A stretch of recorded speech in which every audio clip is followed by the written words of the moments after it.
कारण संसदेतील गोंधळ प्रकरणामध्ये खासदार सुप्रिया सुळे निलंबित झालेले आहेत। लोकसभा अध्यक्षांकडून सुप्रिया सुळे यांच्यावर कारवाई करण्यात आलेली आहे। शरद पवार गटाच्या खासदार सुप्रिया सुळे यांना निलंबित करण्यात आलेले आहे, तर अमोल कोल्हे यांच्यावर सुद्धा निलंबनाची कारवाई करण्यात आलेली आहे। कार्ती चिदंबरम यांच्यावर सुद्धा निलंबनाची कारवाई करण्यात आलेली आहे। संसदेत झालेली घुसखोरी प्रकरण आणि या प्रकरणी सरकारने स्पष्टीकरण द्यावं, चर्चा करावी अशी मागणी विरोधकांची होती आणि या मागणीकरता विरोधकांनी गोंधळ सुद्धा घातला। काल सुद्धा नेमकी तीच परिस्थिती होती। कालही काही खासदारांचं निलंबन करण्यात आलेलं होतं। एकूण 47 खासदारांचं काल निलंबन झालेलं होतं। आज पुन्हा काही खासदारांचं निलंबन झालेलं आहे। जवळपास लोकसभेतील 49 खासदारांचं निलंबन झालेलं आहे। त्यामुळे आता आकडा खासदार निलंबनाचा 141 वर जाऊन पोहोचलेला आहे। अभी ये तो देखा दे, ये जो हो रहा है देश में बहुत गलत हो रहा है। और क्या मांग थी हमारी? हम सिर्फ एक रिप्लाई, जो हादसा हुआ है, जो हल्ला हुआ है संसद में, उस पर सिर्फ चर्चा चाह रहे हैं। ऐसे क्या मांग हम कर रहे हैं? चर्चा तो होनी चाहिए। और सिर्फ हमारे लिए नहीं, बीजेपी के सांसद है, यहाँ की सिक्योरिटी है, प्रेस वाले, सबके लिए ही है ये। कि सिर्फ सांसदों की सिक्योरिटी के लिए नहीं था, ये बहुत महत्वपूर्ण मामला है। लेकिन सरकार चर्चा नहीं करना चाहिए, भाग रही है। आगे की रणनीति क्या होगी अभी देखते हैं, आज चर्चा होगी। आदरणीय स्पीकर महोदय ने कहा भी कि ये पूरा मामला मेरे अख्तियारी में आता है, मेरे दायरे में आता है और मैं इसके लिए जिम्मेदार हूँ। केंद्र सरकार का भी ये नहीं कह रहा। ठीक है, एक देश को आप आश्वस्त कर सकते हो, पूरे देश को ये करना जरूरी था। और उसके ऊपर अगर ऑपोजिशन में जायज मांग थी, आप लोकतंत्र में मानते हो तो लोकतंत्र के हिसाब से उन्होंने मांग की थी, उसमें वो मुकर गए। और उसके ऊपर स्पीकर और राज्यसभा के भी स्पीकर, उन्होंने जिस तरह से इतने सांसदों को आज सस्पेंड कर दिया है, ये free India after freedom, after independent India, ये लोकतंत्र में इतना बड़ा धक्का पहली बार आया। याविषयी बोलण्याकरता खासदार अरविंद सावंत आपल्यासोबत जोडले गेलेले आहेत। काय पहिली प्रतिक्रिया यावर? काल सुद्धा कारवाई खासदारांवर आणि आजही आम्ही कसे घोषणार आहोत त्याचं प्रात्यक्षिक केंद्र सरकार म्हणजेच भारतीय जनता पार्टीने दाखवून दिलं। हाच धोका सातत्यानं आम्ही लोकांच्या नजरेस आणतोय, आदरणीय उद्धवजी नजरेस आणतायत। काय मागणी आहे हो? एवढी मोठी घटना घडली, संसदेत घुसखोर आले, त्या पद्धतीने त्या मुलांनी उड्या मारल्या, धूर सोडला, तो विषारी वायू असता किंवा आणखीन कोणी दुसरी मुलं असती तर काय घडलं असतं? त्याचे पासेस देणारे जे कोणी होते, शिफारस करणारे ते खासदारही भाजपचेच होते। मग यांची अब्रू गेली ती वाचवण्यासाठी हा त्यांचा जो निष्फळ प्रयत्न सुरू आहे ना, तो जनतेला कळायला लागलेला आहे। काय मागणी आहे? या एवढ्या मोठ्या घटनेसाठी माननीय पंतप्रधानांनी किंवा माननीय गृहमंत्र्यांनी येऊन संसदेत निवेदन करावं। काय गैर आहे हो त्याच्यामध्ये? बरं, दुसरे संकेत असे आहेत की लोकसभा विधानसभा यांचं सत्र सुरू असताना माननीय मंत्री महोदयांनी निवेदनं सभागृहात करायची असतात, बाहेर नाही। हे दोघेही माननीय बाहेर बोलतायत आणि मग अशा वेळेला प्रश्न येतो, आठवून पहा, 2 घटना सांगतो। मणिपूरमध्ये या देशाला कलंक लागेल अशी आमच्या महिलांची विवसन धिंड काढली गेली, दोघंही सभागृहात बोलायला तयार नव्हते। शेवटी अविश्वासाचा प्रस्ताव आणल्यामुळे पंतप्रधान सभागृहात आले। एवढं मोठं देशाचं नाक कापलं गेल्यानंतर सुद्धा बोलायला तयार। आणि त्याच्या उलट याच भारतीय जनता पार्टीने 2G 3G स्कॅमच्या नावाखाली अखंड अधिवेशन महिनाभर घेऊ दिलं नव्हतं। 1-2 दिवस नव्हे, अख्खा महिना। किती सस्पेंड झाले काढा बरं। मग आज का होत आहेत? अगदी मग एवढी मागणी झाली ती, मग पुढे गेले, प्लॅकार्ड काढले, सोडा रे, तुम्ही ती मागणी का नाही मान्य केली ते सांगा पहिलं। केलंच नाही, गेलेच का वरती? बाहेर बोलताय तुम्ही सभागृहाच्या, टीव्ही चॅनलवर जाऊन बोलताय, सभागृहात बोलत नाही। म्हणजेच काय, संसदीय कार्यपद्धती तुम्हाला मान्य नाही, तुम्हाला लोकशाही मान्य नाही, तुम्हाला संकेत मान्य नाही, तुम्हाला नियम मान्य नाही, तुम्ही स्वतः तोडताय। तुमच्या अब्रूचे झेंडवडे निघालेत बरं का। निश्चित सावंतसाहेब आपल्याला मुद्दा लक्षात येतोय। त्याचं प्रात्यक्षिक त्यांनी आज करून दाखवलेलं पुन्हा गेल्या 2 दिवसात। निश्चित. सावंतजी, धन्यवाद आमच्याशी संवाद साधला त्याबद्दल. याविषयी बोलण्याकरता खासदार विनायक राऊत सुद्धा जोडले गेलेले आहेत. काय पहिली प्रतिक्रिया आहे? कालही कारवाई खासदारांवर, आजही कारवाई आणि आज तर आकडा 141 वर पोहोचतोय निलंबनाचा. नाही, खऱ्या अर्थाने मोदी सरकारचं हुकुमशाहीकडे चाललेली वाटचाल आहे. विरोधी पक्षाच्या सर्व खासदारांना निलंबित करायचं आणि स्वतःच्या स्वार्थासाठी आणि हुकुमशाही पद्धतीकडे चालण्यासाठी त्यांना जे दिलं सहज मंजूर करून घ्यायची, अशा पद्धतीने त्याला विरोधकांचा कोणता अडथळा असू नये यासाठी लोकशाहीला घातक ठरलेली ही प्रथा या मोदी सरकारने सुरू केलेली आहे, अत्यंत निंदनीय आहे. निश्चित, धन्यवाद आमच्याशी संवाद साधला त्याबद्दल. हुकुमशाहीकडे ही वाटचाल सुरू आहे, विरोधकांचा अडथळा कुठल्याही प्रकारे नको आणि याकरता म्हणून ही कारवाई केली जाते असं विनायक राऊत यांचं म्हणणं आहे. उनको रिवोक किया जाए, उनका सस्पेंशन. दिस वाज ऑल द इशू. मैम एक सेकंड होने वाली है दिल्ली में और नीतीश कुमार भी यही हैं और पटना में पोस्टर लग गया. अगर सच में जीत चाहिए तो खासदारांचं निलंबन झाल्यानंतर आता संसद परिसरातील गांधी पुतळ्याजवळ विरोधकांकडून हे आंदोलन करण्यात येत आहे. तर राजकीय वर्तुळातून सुद्धा प्रतिक्रिया उमटत आहे. That's right. So they've suspended another 42 people today.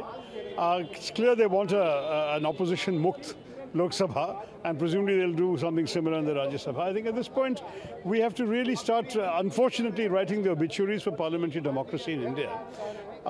The basic principle of parliamentary accountability has been violated by the Home Minister not coming to the House to talk about what he's been telling the media outside, and secondly to initiate a discussion, which would have been the right thing to do, neither of which has happened. Then when opposition protested that, demanding it, they were suspended.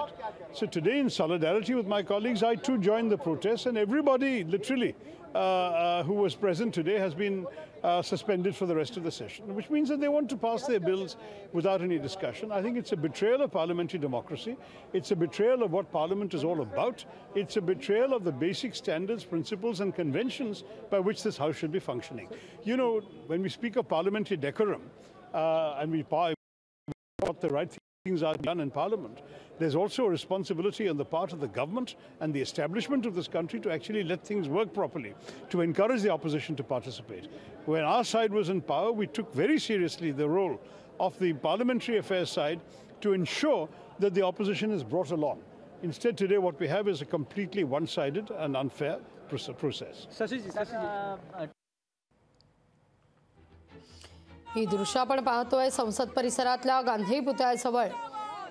Mahatma Gandhi यांच्या पुतळ्याजवळ विरोधकांचं हे आंदोलन सध्या सुरू आहे. सरकारविरोधात जोरदार घोषणाबाजी विरोधी खासदारांची सध्या सुरू आहे. खासदार सुप्रिया सुळे, अमोल कोल्हेंसह 49 खासदारांचं आज निलंबन झालेलं आहे. त्यामुळे खासदार संख्या 141 वर पोहोचली आहे. स्वरूप भी ले पाया है, उस गठबंधन पे इस तरीके से दबाव डालना. पहले तो आप मीटिंग में आने से आनाकानी करते हैं, बैठकों में अपने प्रतिनिधि को आप भेजते हैं और उसके बाद जब आप खुद उस मीटिंग में आने के लिए आप तैयार होते हैं तो अपने पीछे दबाव की राजनीति को साधने के लिए इस तरीके के पोस्टर आप ही की पार्टी के द्वारा लगाए जाते हैं. तो ये दर्शाता है कि मुख्यमंत्री को सिर्फ सत्ता से प्यार है, कुर्सी से प्यार है. गठबंधन के स्वरूप से या गठबंधन को आगे बढ़ाने से उनका कोई लेना देना नहीं. वो खुद कैसे आगे बढ़े इस बात का निश्चय वो करना चाहते हैं. हकीकत है कि जिनको बिहार की जनता नकार चुकी हो,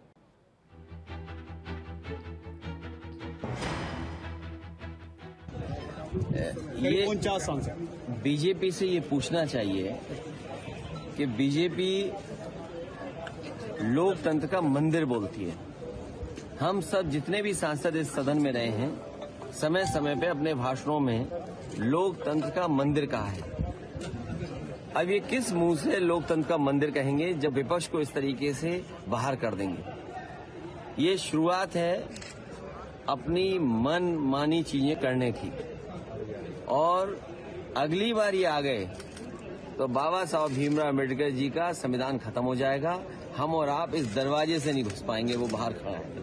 समझता हूँ कि जो लोग हाउस में गाली दे रहे हैं, जिनकी वजह से ये हाउस में वो कनस्टर कांड हुआ, उन लोगों को सस्पेंड करने की बजाय जो लोग सच की आवाज़ उठा रहे हैं, जनता की आवाज़ उठा रहे हैं, उनको आज स्पीकर साहब ने सस्पेंड किया है। मैं समझता हूँ कि देश की जो सरकार है प्रेशर के साथ अपनी बात मनवाना चाहती है। मैं समझता हूँ कि ऐसे लोग नहीं मानेंगे और सारा भारत देख रहा है कि किस तरीके से गंदी राजनीति है जो आज संसद के अंदर हो रही है। सो हम इसका सब एक हैं और हम इसका डट के जवाब देंगे, डट के मुकाबला करेंगे।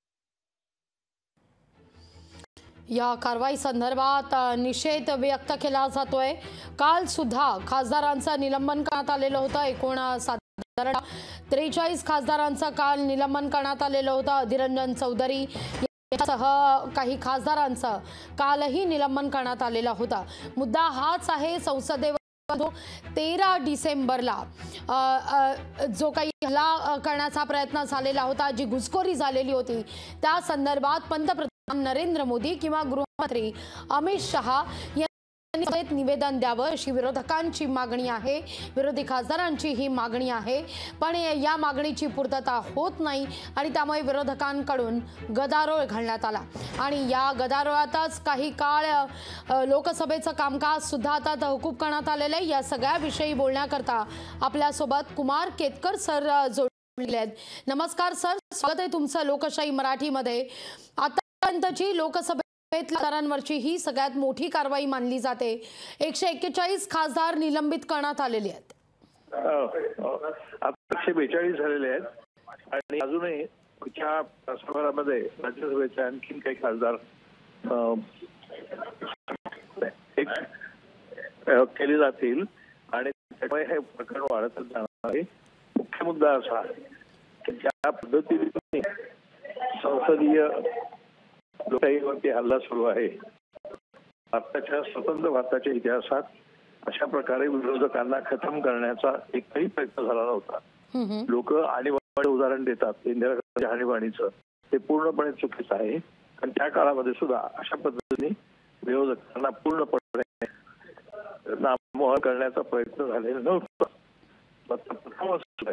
आणि ते सुद्धा तर त्यांच्याच पक्षाचा एक खासदार याच्यासाठी ही मुलं घुसली बेकारी वगैरे गोष्टींचा निषेध करायला, त्या खासदारांना मात्र त्यांनी मोकळं सोडले। त्यांनी कोणत्याही प्रकारचं शिक्षा सोडा त्याच्यावरती कारवाई पण केलेली नाही आणि त्याच्या निषेधामध्ये जे उतरले त्या 150 जवळजवळ खासदारांना त्यांनी निलंबित केलेलं आहे। याच्यावर लक्षात येईल की त्यांना विरोधक मुक्त करायचं। पूर्वी ते म्हणायचे आम्हाला काँग्रेस मुक्त देश करायचा आहे, आता त्यांना विरोधक मुक्त देश करायचा आहे आणि विरोधक मुक्त देश केला अशा प्रकारची लोकशाही नरेंद्र मोदी चालवणार आहे ते आपल्याला दिसतंय। अगदी केतकर सर, धन्यवाद आमच्याशी संवाद साधला त्याबद्दल। पूर्वी काँग्रेस मुक्त देश ना करायचा होता, पण आता विरोधक मुक्त देश करायचा आहे अशी टीका या सगळ्या कारवाईवर कुमार केतकर सरांनी केली आहे। शरद पवार गटाच्या खासदार सुद्धा सुप्रिया सुळे यांना निलंबित करण्यात आलेले, अमोल कोल्हे यांना देखील निलंबन करण्यात आलेले, महाराष्ट्र खासदार कार्ती चिदंबरम यांच्यावर देखील निलंबनाची कारवाई करण्यात आलेली आहे। आतापर्यंत 141 खासदारांना निलंबित करण्यात आलंय, पण आताच कुमार केतकर सर यांच्याशी जेव्हा संवाद साधला तेव्हा त्यांचं म्हणणं होतं की आता तो आकडा 142 वर जाऊन पोहोचलेला आहे। या कारवाईनंतर खासदार सुप्रिया सुळे यांचं नेमकं काय म्हणणं आहे पाहूया आपण। अभी ये तो देखा दे, ये जो हो रहा है देश में बहुत गलत हो रहा है और क्या मांग थी हमारी। हम सिर्फ एक रिप्लाई, जो हादसा हुआ है, जो हल्ला हुआ है संसद में, उस पर सिर्फ चर्चा चाह रहे हैं। ऐसे क्या हम कर रहे हैं? चर्चा तो होनी चाहिए और सिर्फ हमारे लिए नहीं, बीजेपी के सांसद है, यहाँ की सिक्योरिटी है, प्रेस वाले, सबके लिए ही है ये कि सिर्फ सांसदों की सिक्योरिटी के लिए नहीं था। ये बहुत महत्वपूर्ण मामला है, लेकिन सरकार चर्चा नहीं करना चाहिए, भाग रही है। आगे की रणनीति क्या होगी अभी देखते हैं, आज चर्चा होगी। लोकशाही मराठी ऐका, पहा, जागरूक रहा।